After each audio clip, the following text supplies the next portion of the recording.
Saya nak cungkil sedikit, boleh Datuk Seri? Boleh. Sebab memandangkan Datuk Seri adalah pengerusi tetap veteran UMNO Malaysia. Ya. Dan juga bekas Ketua Pengarang Kumpulan Karang Kraf. Jadi saya pasti Datuk Seri ada banyak cerita yang mungkin boleh kongsikan kepada kita, khususnya generasi muda pada hari ini. Siapa Datuk Seri Anwar Ibrahim? Daripada kacamata Datuk Seri. Silakan Datuk Seri. Tok makan kuih dulu. Ya, makan. Kita boleh makan kuih. Saya nak ada tumpukan pada jawapan ni. Tengok naratif dia macam mana. Betul. Dia begini ya. Datuk Seri Anwar Ibrahim bermula kegiatannya dengan Angkatan Belia Islam, ABIM. Habib. Beliau melonjak daripada ABIM menjadi presiden kepada WAMI, World Islamic Youth Movement waktu itu. Dan waktu itu negara kita berhadapan dengan masalah besar. Apabila ada certain kelompok komunis, aliran Marxis, mengelilingi Tun Razak. Ini cerita benar. Cerita benar Okey, cerita benar. Ini cerita menarik, panas. Jadi ini dinyatakan pada saya oleh Yang Maha Mulia Tengku Razak Hamzah. Okey. Kan? Jadi 6 hari sebelum almarhum Tun Razak mengembuskan nafas terakhirnya, beliau seolah memberi amanat. Dia kata we need to do a lot of changes di Malaysia. So antaranya dia kata pertama sekali waktu itu dia nak dibebaskan Datuk Harun, sebab mereka melihat bahawa perjuangan Datuk Harun ini ditentang oleh komunis. Beliau menjadi mangsa. Dan kedua dia kata, kita kena bawa masuk Anwar Ibrahim dalam UMNO. Dia cakap Ini amanat Tun Razak yang diberikan kepada Pendeta Tengku Razali, bawa Anwar. Kerana kalaulah Datuk Seri Anwar Ibrahim tidak bersama dengan UMNO, dan kalau ketika itu bersama dengan PAS, besar kemungkinan masa depan UMNO agak suram. Itu adalah satu boleh tanya dengan Tengku Razali sebenarnya ni. Sebab itu bila dia balik, apabila Tun Razak dah meninggal dunia apa semua, Tengku Razali menjemput Datuk Seri Anwar Ibrahim ke pejabat beliau. Waktu itu beliau di Yayasan Anda. Okey. Kata ini Tengku Razali, Anwar dia tak ada Seri. Anwar, why don't you join? Sebab waktu itu Tengku Razali sudah pun bertemu dengan Mak Yan, Allah yarham Mak Yan. Dia baik dengan ibu kepada Datuk Seri Anwar Ibrahim di Petampau. Okey. Jadi Mak Yan kata okeylah, saya akan pujuk dia lah. Saya sendiri nak jumpa dengan Anwar. Jadi Datuk Seri Anwar Ibrahim jumpa dengan Tengku Razali yang kebetulan waktu sebagai Menteri Kewangan. Jadi pujuk. Jadi Datuk Seri Anwar kata, dia Datuk Seri Anwar ni satu perangai. Dia satu aja, kalau dia kata itulah. Saya tahulah Datuk buat dalam keputusan dan kepimpinan tertinggi. Dia lah begitulah. Cara dia tu. Kan? Macam kita pun dalam orang berprinsip. dalam UMNO kita waktu jadi ketua pemuda. Sebab kita dia jadi naib presiden, timbalan presiden UMNO. Dia cara dia begitu. So, jadi dia bertanya pada Tengku Razali, macam mana nak masuk UMNO? Saya perjuang Islam, dia kata. Okey. So, Tengku Razali kata, kalau betul nak kat Islam, saya sekarang ni sedang merencanakan untuk menubuhkan Bank Islam.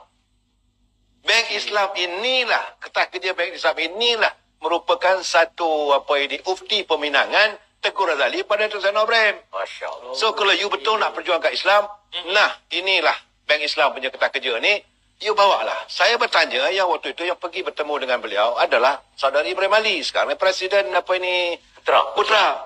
Saya tanya Ibrahim Ali, dia kata betul, dia kata aku bawa pikul, tahu lah Anwar, aku tak bawa, aku yang pikul dia punya ketah kerja tu. Jadi artinya penubuhan Bank Islam itu di tangan Datuk Seri Anwar Ibrahim. Direncanakan oleh Tengku Razak Hamzah. Ini realiti sejarah yang orang tak tahu. Kemudian bila Datuk Seri Anwar Ibrahim masuk,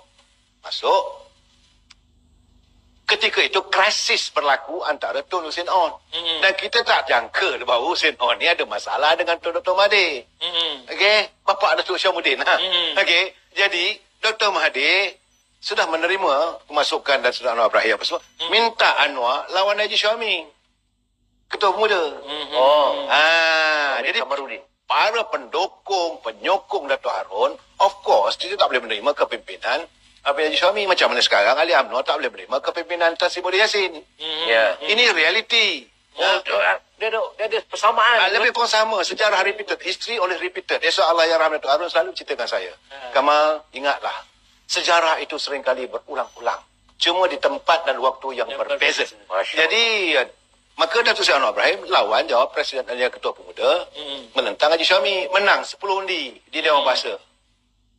Kemudian lepas itu dia bertanding lagi, dia menanglah besar lah. Dan dia pun meningkat. Daripada Ketua Pemuda, dia naik jadi sebab Ketua Pemuda lama dia pegang. Dia waktu dia Ketua Pemuda. Waktu itu juga UMNO ada krisis.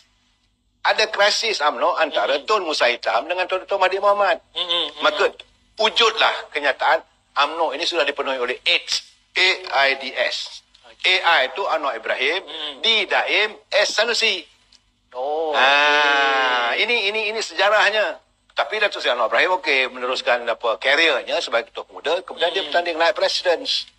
Menang besar. Kemudian beliau melihat perlu kepimpinan ini diteruskan, dia bertanding timbalan presiden. Banyak orang tidak tahu, orang kata bahawa Anwar Ibrahim ini tokoh pegapah nak jadi timbalan presiden. Tidak. Orang yang bertanggungjawab yang hendakkan Anwar Ibrahim jadi timbalan presiden adalah Allahyarham Megat Junid. Tapi dia tanya pada Dr. Mahathir. Mahathir kata tak boleh. Akhirnya Datuk Fadil Cik Wat, timbalan menteri luar waktu itu, yang baik dengan Tun Siti Asmah. Dia berjumpa sekali lagi di Pulau Pangkor dalam bot. So bila dalam bot itu dia tanya Dr. Mahathir kata, Dr. Sri, macam mana ni kita nak Anwar jadi timbalan presiden? Sebab waktu itu UMNO dipimpin jadi timbalan presidennya Cik Gapar. Jadi Mahathir kata dia very reluctant. So dia letakkan syarat. Make sure kalau Anwar boleh dapat 100 bahagian mencalonkan dia sebagai timbalan presiden, I will out. Itulah wujudnya gerakan kumpulan tim wawasan.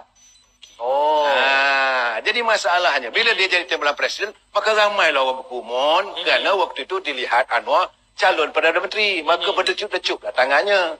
Sebab itulah saya tengok kawan Azizah ni dia pakai tangan, dia pakai sarung sampai sekarang. Ramai sangat nak salam. Dr. Wan ni dia jaga dia punya personality dia.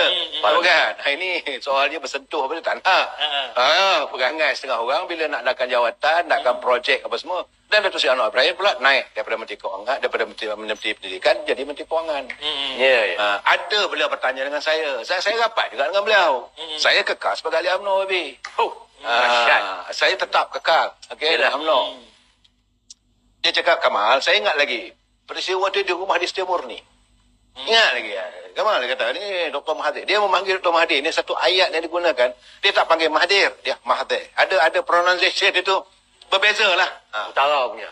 Utara lah. Utara ke mamak ke tak tahulah. Jadi, dia kata Dr. Mahathir nak lantik saya sebagai Menteri Kewangan. Kata, apa nas? Dengan Anwar ni, dia tahulah kalau nak bercakap dia. Apa nas? Pemimpin Habib lah katakan. Dia kata sekarang rasional lah. Jadi dia kata it's a trend dunia nak jadi Perdana Menteri mesti jadi Menteri Kewangan. Jadi waktu itu dia kata ini John Major di England asal Menteri Kewangan dapat jadi Perdana Menteri. Begitu juga di Jepun. Nakasone jadi Menteri Kewangan akhirnya jadi Perdana Menteri. Saya kata kalau gitu okeylah. Tapi Pak Syekh dia kena syarat lah. Dia marah saya. Apalah hang ni tak habis-habis dengan syarat. Tidak Pak Syekh.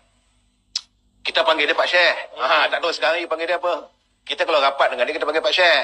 Syekhul. Awal lama. Kan? Jadi, Pak Syekh, you kalau betul-betul nak jadi Menteri Kewangan, you kena berhenti daripada naik mimbar. Masalah Datuk Seri Anwar Ibrahim ni dulu suka baca khutbah Jumaat. Dia kata, pasal apa panas? Saya kata, dalam isi kandung khutbah itu, you berkata, you berseru pada diri you dan sidang Jumaat. Hendaklah kamu menjauhi, menduakan Allah. Yang kedua, jauhkan diri kamu daripada judi. Jauhlah diri kamu daripada zina. Jauhlah diri kamu daripada riba dan sebagainya.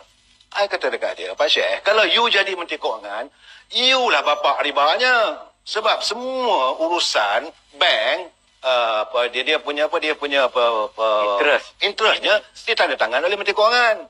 Dan waktu itu, Genting Highland penyelesaian setiap bulan. So every month you sign. Saya khawatir bahawa ini akan mendatangkan kifarat. Kita umat Islam kena percaya tu Wabi. Wabi saya tahu. Tapi di persampingan itu ada perkara-perkara yang... Of course, itu yang saya nampak. Akhirnya ini yang saya lihat. Itu tak boleh kita nafikan. Yes. Dengan pemberian saham 10 lot kepada... Saya nak bab itu. Ini ketagasan Anwar. Ini satu hal lagi. Satu ketika tu, dia pula jadi Menteri Kewangan. Bila jadi Menteri Kewangan, tak apalah dia cerita isu habis. Waktu itu dia mengambil alih untuk pengagihan saham yang ternyata begitu baik, iaitu saham Petronas Dagang. Apa yang Datuk Seri Anwar buat, dia bagi tiap-tiap satu orang 10 lot. 10 lot. Semua syarikat. Semua anak-anak Melayu. Anak Melayu. Bumi Putra lah. Yang betul mengagetkan adalah Datuk Salamun. Saya boleh cakap Datuk Salamun boleh nafikan kalau saya cakap saya ni tak betul. Itu arahan Datuk Seri Anwar Ibrahim. So, saya pun jumpa dengan Salamun. Dia kata, Mun, ini ada cabut duit ni. Maklum sajalah waktu tu kita dona korporat, baby, kan. Kalau satu saham, dari 10,000 saham, kalau 10 lot 10,000, saya minta 2 lot. 2,000. Dah ada lah kat situ. Salamun kata, kalau nak yang ini, kita pergi jumpa pasal. Saya pergi nanti semua ni. Pergi jumpa dia. Pagi. Ingat lagi. Jam dia nak pakai. Mana pakai kasut pun pakai balik. Kot pun nak pakai Dioni. Dia ni style sikit kan. Anwar Ibrahim kan nak style. Kan. So dalam kereta tu dia cerita dengan saya. Apa hal kata. Pak Syekh kata. Ini tentang apa saham penonah dagang. Awaknya. Kita kalau boleh saya nak minta 2 lot lah. Itu apa dia cakap kat saya. Pada saya baik dengan dia. Rapat ni. Apa dia cakap. Kamal. Aku nak ambil alih ni. Untuk pembahagian saham-saham ini, aku berperang dengan Rafidah. Kerana waktu itu pembahagian saham-saham ini ada di bawah kontrol ataupun di bawah penguasaan Datuk Paduka Rafidah Aziz. Industri. Jadi saham-saham ini tak ada kementerian lain. Jadi dia ambil itu, dia kata aku berperang dalam kabinet. Akhirnya aku dapat. Tujuan aku nak bagi sebab ini hasil minyak.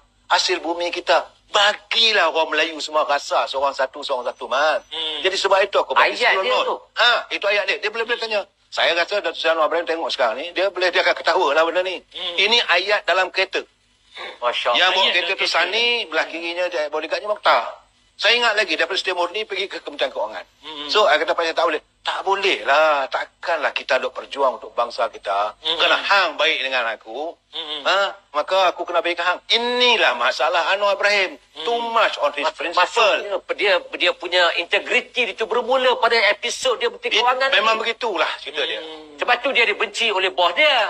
Inilah Sebab masalah dia dia. tak bersekongkol. Ini masalah dia. Tak menyelamatkan anak pinak dia. Itulah masalahnya. Wujudnya dengan... Dan fitnah pun datang. Datanglah semua tu. Sial aku tak tahu lah. Ini saya tak tahu lah. Tak, bagi saya melihat keadaannya. Saya bercakap yang benar. Kerana waktu itu, saya adalah ketua pengarang. Rapatlah selalu jumpa dengan dia dekat rumah di Timur ni. Ada chemistry lah. Jadi dia bercerita kerana dia buat 2 hal apa semua ni. Apalah dia orang nak buat. Lah waktu itu saya cukup kecewa dengan Azmin Ali sekarang. Saya kecewa dengan Azmin Ali. Apa peranan dia pula? Sekarang dia ada pengkhianat. Itu apa masalah dia pula? Waktu itu dia kena penyepak dengan Tajir Rahman. Pakai salah. Ahli Parlimen pakai salah. Apa pernah cekik dia kat atas tu. Cekik. Cekik nak lempang apa semua tu. Lepas tu dia turun, dia kata aku bawa aku menangis. Pasal apa ni Tajidin? Itu pula dia kata, aku dapat appointment dengan Anwar Ibrahim. Dia kata, pukul 11 pagi. Aku pergi jumpa dia pukul 10.45. Tunggu. Datang satu Cina boleh masuk, begitu Azmin bagi masuk. Kau payah salah. Dahsyat. Aku ni dah jadi pukul 11. Itulah watak Azmin Ali. Yang mana boleh mendatangkan... Patut dia jadi pengkhianat. Watak ni memang dia bela daripada awal. I cannot say. Tapi masalahnya Datuk Seri Anwar Ibrahim ni, dia lebih kurang macam Zaid Hamidi. Bersangka baik. Allah. Inilah masalahnya. Kerana itu apabila Datuk Seri ni apa. Siapa nama ini? Ahli Parlimen macam mana? Abdullah Tahir. Saya berjumpa dengan Abdullah Tahir. Masa itu dia tak ada jadi ahli Parlimen lagi. Saya cakap, lah. Apa salah nak tinggalkan keadilan ni? Dia kata, Kamal, mana kita nak cakap? Masa itu doktor ni parti sosialis ni. Nasir. Bukan. Daya. No, the earliest part. Yang sepatutnya di Timbalan Presiden. Ni apa nama Sanusi. So masa itu Azmin sudah nak tanding Timbalan Presiden. So dia beritahu, sebab tu saya heran ahli Parlimen Temerloh boleh terima Azmin sekarang. Dulu dia kata, Kamal, macam mana lah? Dia kata, you just imagine. Presiden keadilan is Anwar Ibrahim. Timbalan Presiden Azmin Ali. Anything happen to the country, kalau lah Anwar Ibrahim jadi Perdana Menteri, takkan dia nak tengok Azmin Ali jadi Perdana Menteri. Di situ dia dah meragui dah. Tapi sekarang dia bersekongkol lah. Begitu juga saya jumpa dengan Izam Anwar. Zam, awak ya, you keluar sangat daripada Anwar Ibrahim. Dia kata, you just imagine lah, brother. Dia kata, kita tak boleh usik tegup Azmin. Anwar pingkah bangun. Dia kata, so pertahankan Azmin. So jadi ini masalah tu Anwar Ibrahim. Kalau dia dah sokong satu orang, itulah. Saya melihatlah itu. Dia sampai ke tahap itu. Saya nak betulkan persepsi Datuk Please. Sri. Please.